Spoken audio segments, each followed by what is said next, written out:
ni makubwa mazito, acha tu shoga yangu. Yaani acha ngoja kwanza niingie ndani. Alafu nikishaingia ndani ndo nitakusimulia vizuri nikishapumzika kwanza. Yaani matatizo ni makubwa shoga yangu. Yaani yamenielemea. Hayasemeki kaka, wewe kama na matatizo. Hii ni maajabu. Matatizo lakini naomba nani. Ndugu yangu, yaani naona kabisa dunia imenielemea. Yaani ni mazito. Yaani sioni pa kupumulia. Yaani nikimpa mtu namba saizi anakufa.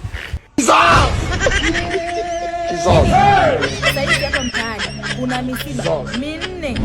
Sijui unanielewa? Yaani nikimpa mwanaume namba sasa kwa mfano ndo akagundua sasa akaamua afute hiyo namba yangu. Huyo hata nusu saa hachukui shoga yangu. Yaani kama wewe na mganga yote unamjua, wewe nisaidie. Kwa maana nimechoka. Wewe vipi?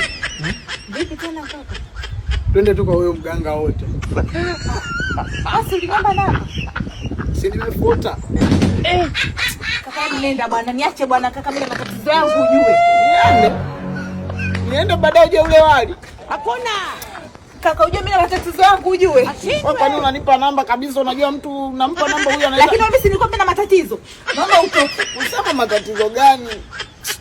Kaka naomba uende bwana. Nyie ndo wachawi wenyewe. Au ndo jini baba mwenyewe mnaita bwana. Nipeleke kwa mganga bwana. Mganga gani bwana mwenyewe? Tafuta mganga hapa, nenda bwana. Mama.